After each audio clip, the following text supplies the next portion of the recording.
Snackboy, I'm your father. Nigga white. Hey, let me hear you there. Hey, Jane, Charlie, and the cousin Terry. And let's not forget Smurf in the closet. All right, that's right.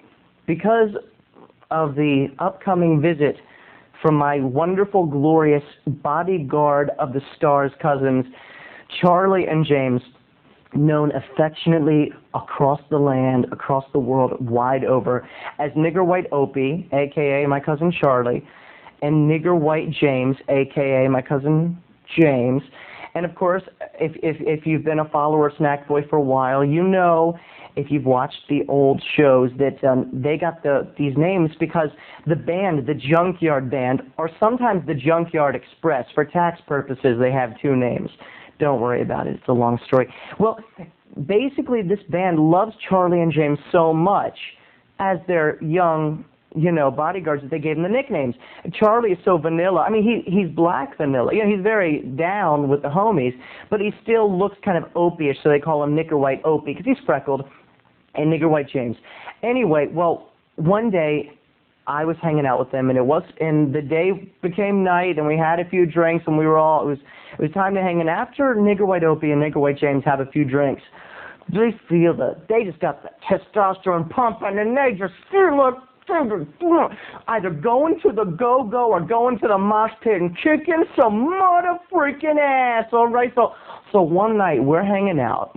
I'm by far the most vanilla cousin because I'm raised by Sue Crummett, that wonderful, wonderful Sunday school teacher of a mom. But they are soul brothers to the very end. Okay, so we're in the car at 7-Eleven, and James says, I want to give me a Gatorade. Charlie, Terry, what y'all want to drink? Because that's how James talks. And Charlie said, oh, I don't know, I'll take me a Pepsi One, And James says, what you getting a Pepsi One for, stupid? It's only got 1 calorie, and you're a bodyguard. Where's the fuck up, mother fro? And I said, well, I will also have a Gatorade. And James went in, and Charlie and I are sitting in the car. Of course, Charlie's seat's leaned back, and he's chilling with his arm up on the thing, and he's chilling, okay?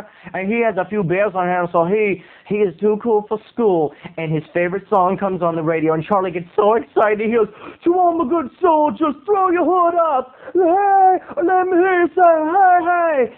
And so inside 7-Eleven, as Charlie is so possessed by the spirit of the song, I noticed that James is getting into a fight with some long-haired, hard rock concert t-shirt looking guy, some shady chain, big thick chain hanging off his pants or his shorts. This guy looked like trouble with a capital T, a little R, a big O, a big U, a little B, and a big E. This is trouble.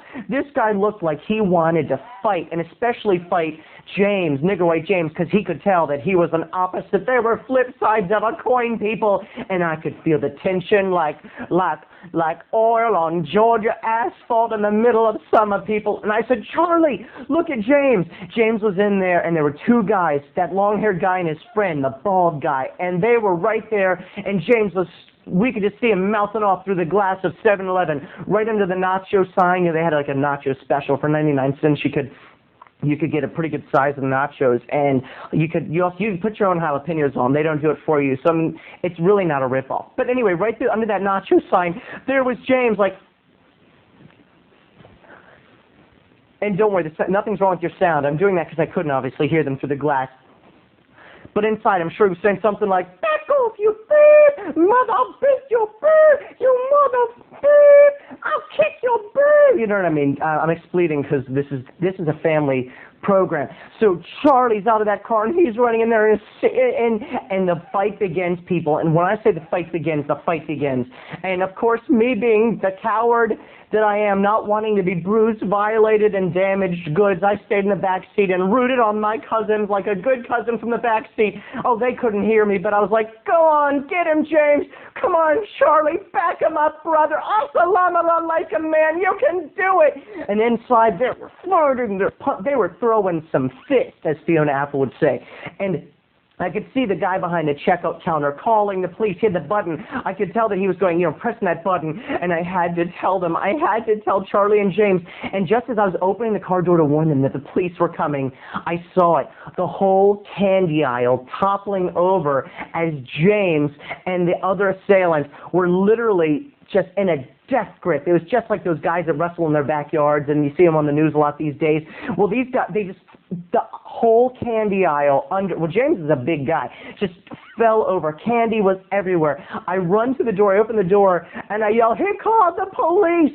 And if you could see this, I would pay good money for the security tape of that 7-Eleven, people. Charlie had the door to the soda door, the glass door at the back, and he was holding his guy's head in there, banging the door on his head, people. I'm not saying to try this at home. I'm only saying if you have two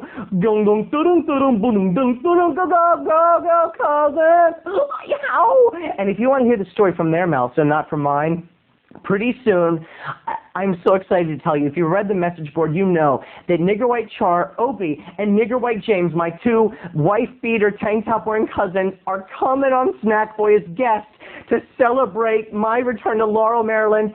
Charlie's been in Florida hanging with his homies for a while, and James is back from boot camp. And together we're going to talk about Smurf, the closet, what happened on Charlie's leg, and so much more. So people, if you have questions for Charlie or James, for the Nigger White cousins, please write them on the message board, and I will ask them, and it will be better than any Barbara Walters interview, people. Better than Miss Lewinsky. Better by far.